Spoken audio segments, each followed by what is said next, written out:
Wow, what a morning.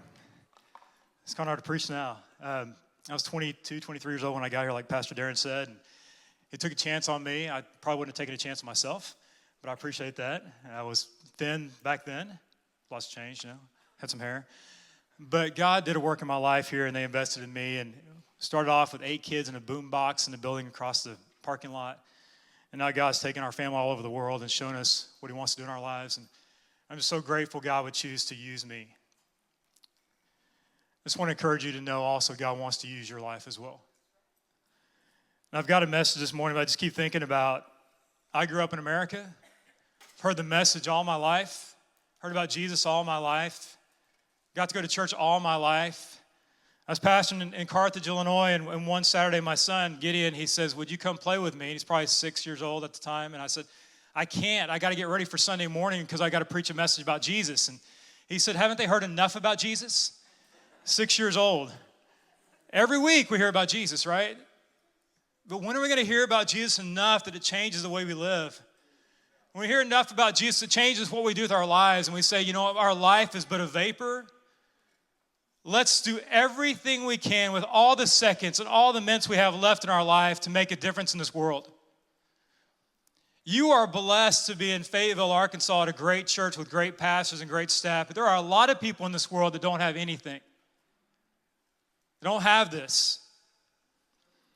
I'm going to tell our story a little bit, our testimony, and just share what God's done in our life. I was pastoring church. My wife and I were pastoring a church, our small kids, in Carthage, Illinois, and we loved our church, small town, beautiful town. Everybody got along, I guess, and looked like Norman Rockwell made the town, a beautiful little city. And the church was doing really well, and we made the mistake of having a missionary come to the church. Pastored the church in Rome, Italy. He started talking about this Albanian atheist that came to church every week and would stand like this during worship, crossing his arms. This hard look on his face, this cold-hearted look on his face.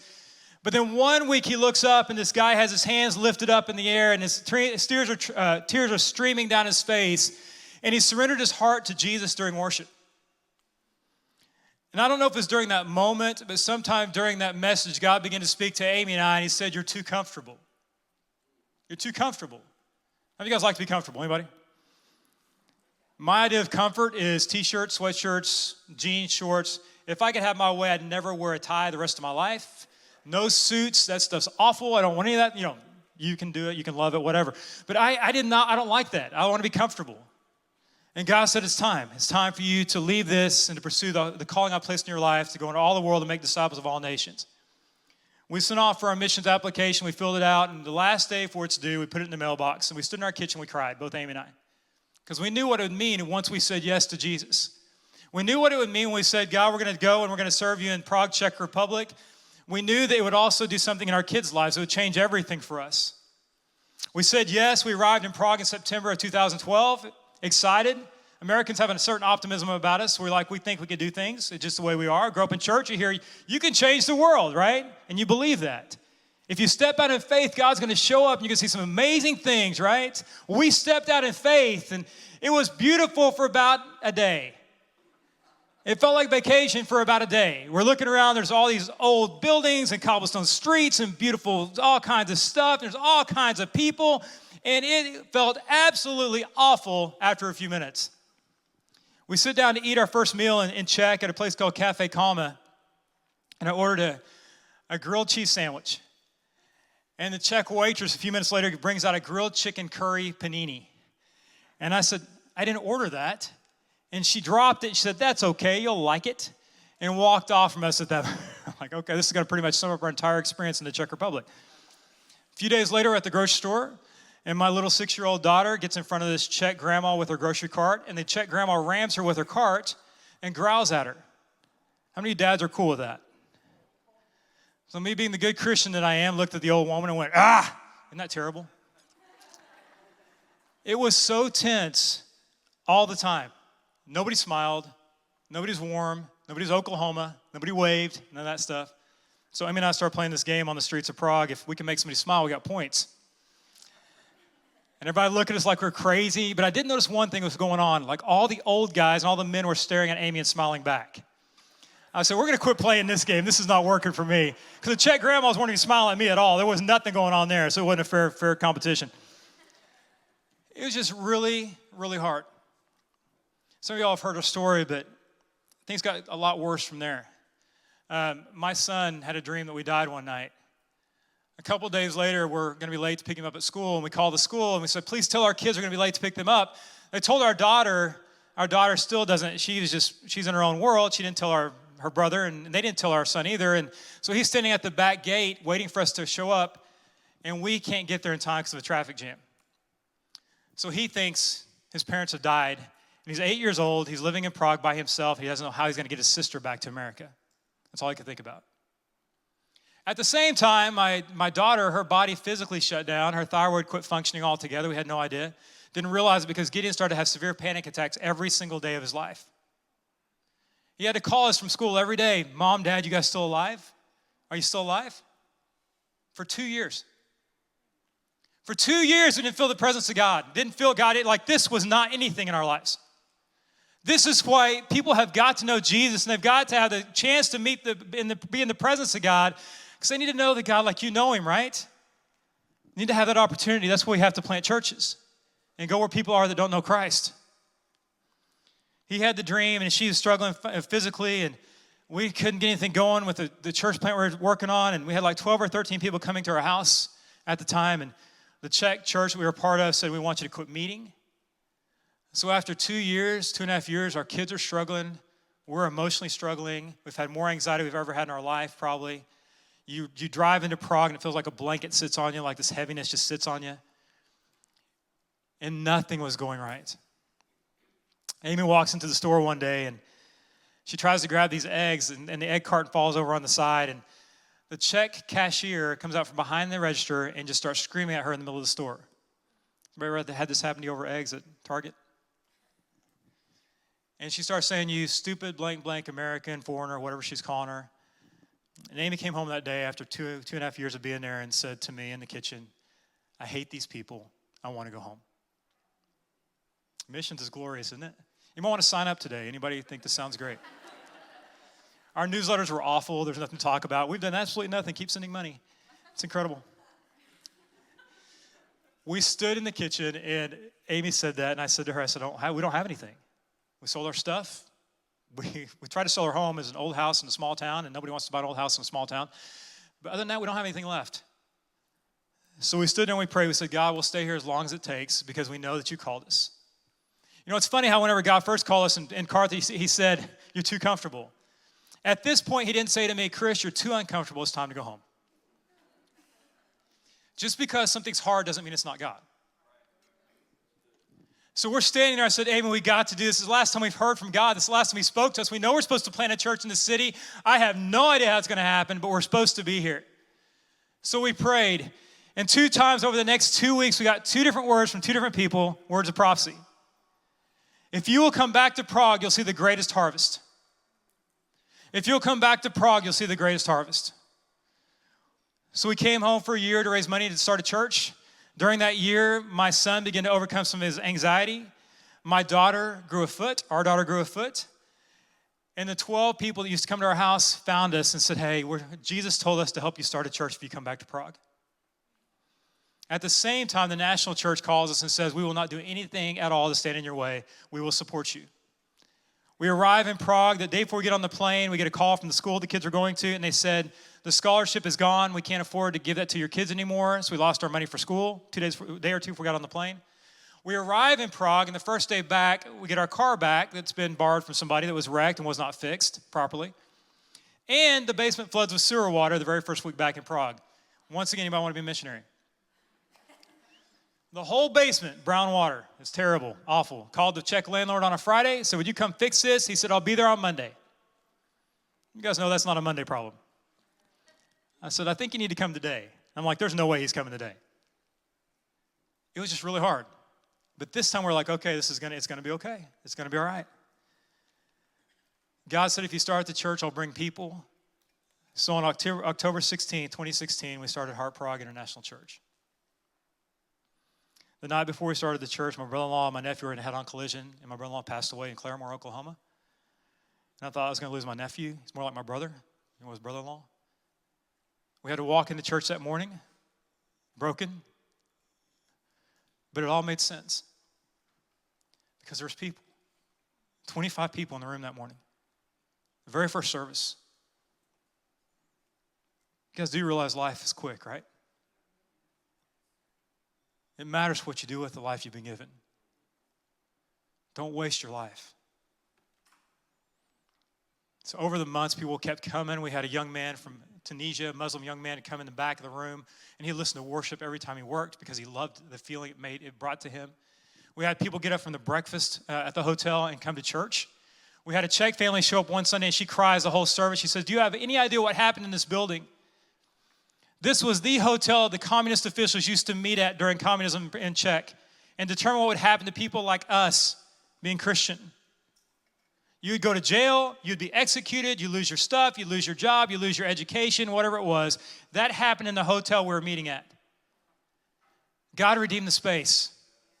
God brought so many people in that church, and the church grew and it grew and it grew, and we began to make plans for a new space. So excited about what God was doing. Oklahoma sent a team. We were the Oklahoma project that year. They raised thousands of dollars, and we had our first Sunday in our new building, nonprofit coffee shop, community space church. And that morning, it was wall-to-wall people. From front to back, there was no seats in the whole space. And all I could think about was, I don't even know how this happened. We just showed up and said yes, and kept saying yes.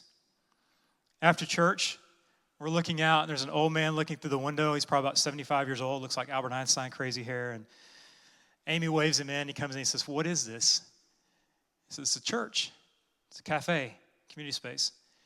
And he's like, "Well, my name's John." I said, "I'm Chris. This is Amy." He said, "I'm a Charles University professor, physics professor." And he said, "I'm an atheist. Can I come here?" I'm like, "Of course you can come here. This is exactly why we did it." He starts coming to church that day. And I don't know what happened to John, but every single week, he brings people to church. From Haiti, from Nepal, from India, and a young man named Dongpan from China. Dongpan comes to church every single week. You can't get enough of it. Do you realize how fortunate you are to be here this morning?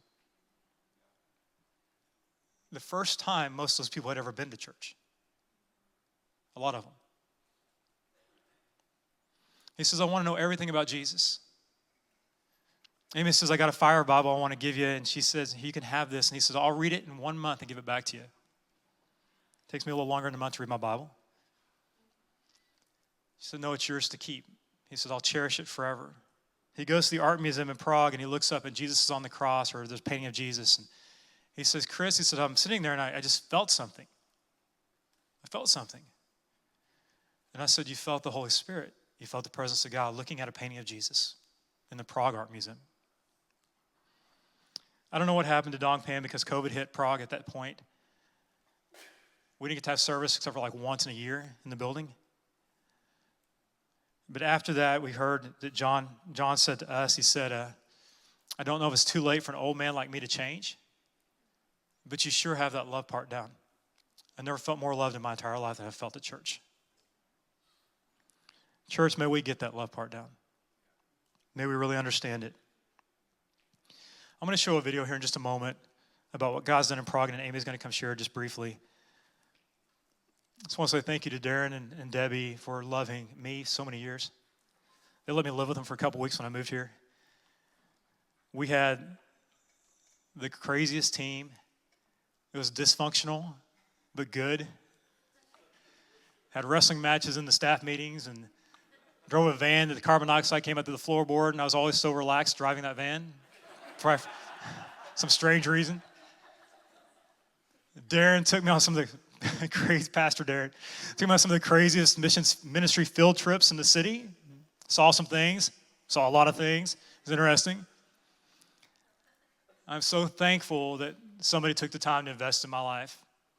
And now here we are a week from leaving for Liverpool, England, because we want the world to know Jesus. And we've already said it. This is the next one for us, but it may not be the last one. Once our kids are grown, we may go somewhere crazy. So God has a purpose for all of our lives. Let him live it out through you.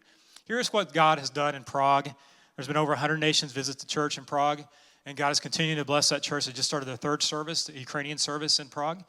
And God is reaching the city of Prague, a city of 70 to 80% agnostic or atheist, one of the top most secular countries in the world. Now we're going to one of the other top 10 most secular countries in the world, England. So pray for us. Here's what God has done in Prague.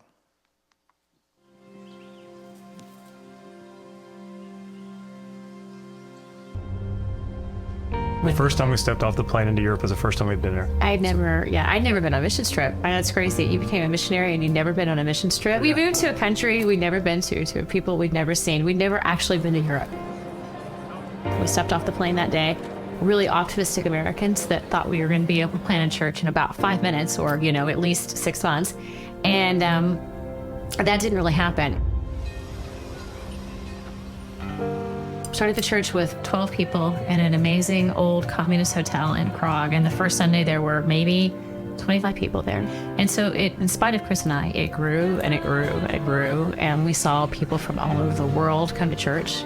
You're given so much here and you live your whole life here and it's comfortable here. And there's so many people that will live their whole life there and never hear about Jesus. He is everything to me. And I want you to know how much he is to me.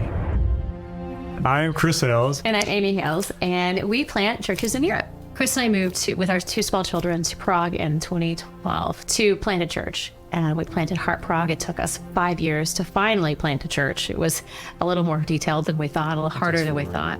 And so we just been really excited about what God's done in the church. Since we started the church back in 2016, there's been close to 100 nations come to the church or more. Probably more now. Every week, who's here today? Who's going to be here today? Indonesia, Vietnam, there's somebody different every week. People from India and, Pakistan and all the people you talk to about their lives too. And you think, man, they've seen stuff. They've been through things. Like, you just think, how blessed have we been all of our lives to have all that we've had, And then we come here and you see the rest of the world doesn't have as much as we've had, a lot of them. And then you just get to be a part of all these different people. And it's just been incredible. We've helped the Heart Prague Church also plant 2 more churches and kind of parts of other plants as well. And our desire is just to keep planting churches because, I think of the church we get to go to and how many people are blessed by their local church. And some places in Europe, some cities there are no churches or very few churches. And I just think everybody should have the opportunity to have that experience and have that family to be a part of. So that's kind of our desire, is to keep planting churches and keep giving people the chance to know Jesus, to come in and ask questions and to belong to something. We want to raise a team that wants to plant churches with us in Europe because we're going to plant a church that plants churches. Right. So the goal is not to go back and plant one church in some city. It is a plant a church that plants churches.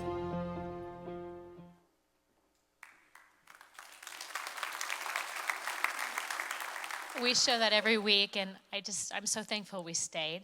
I look at that, and I see all the people in the video, and I'm just a little girl from Oklahoma City that didn't know anybody that was even remotely different than her before we moved to Prague. And I know all those people, and they're my friends, and I know their stories, and I just love that. Chris and I honestly thought we'd be in Czech forever. I never saw us leaving. The summer of 2021, our daughter Karis was 16 at the time. She came to us, and she said, I'm just really isolated and sad, and I want to go home. And our kids had never really referred to America as home. They came when they were 6 and 7 to Europe. And instantly, as a mom, I wanted to go home like that minute. But we had put so much of our life into that. We hated to leave it without a pastor. So it took us about 6 months to transition to church. And we came home, and we landed. And I looked at Chris, and I told him the words, I'm never getting on an airplane ever again. That's what I said. And I meant it. And I thought maybe we could be in a season of sending, because every week I meet somebody wherever we go and they say, oh, I'm so glad you went. I'm not called to go. I'm a sender. And I'm thankful for senders. Trust me, I am. And I thought this next season, we can be senders. We would be great senders. And I threw out some options. I said, you could pastor. You could work for a nonprofit, Convoy. There's lots of those things now. Missionaries work at those places. I even suggested selling insurance. I did. I meant it. I was done. I spent a lot of years, we have missionaries for 15 years. The first time we went, I stood in churches and talked about how it wasn't a sacrifice. And that's not true, come to find out. It is a big one, and that's probably one of the biggest lies I've ever told in church. And it had taken a toll on our family, and I think we were all kind of in a rough place. It had been a really hard 10 years. And I just couldn't imagine ever going anywhere again. And I was determined that we were going to send people, and I wasn't going to do that. But thankfully, God is gracious and kind and patient. And it took some time, and he gave us another dream and another vision for another city that we haven't been to.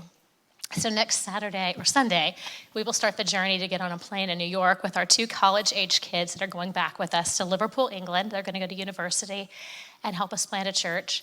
And our 2 massive golden retrievers that we drag around the world, we're going back. You don't even want to know what the journey entails. We're crazy people. To plant another church in a city we haven't been to. And I'm so thankful. And I'm so grateful for God's grace and for his guiding of our steps in a season that was really hard. He's given us a new place to dream about. So I keep thinking about what keeps people in hard places, what kept our family in a hard place for a really long time. It's because we were sent. And in my life, it's looked like some different things. It's a pastor's wife in rural Kansas that came to me on a furlough, and she said to me, "Is your son okay?" We never said anything about Gideon. She said, "I've been praying for him for the last 2 years." That's what keeps you there. It's a lady in Dallas about 6 months ago that held up a really old prayer card, and she said, "This is in my cubicle, and I pray for you every single morning." How cool is that? People pray for their family in their cubicles at work. When it's hard, that's what keeps you there.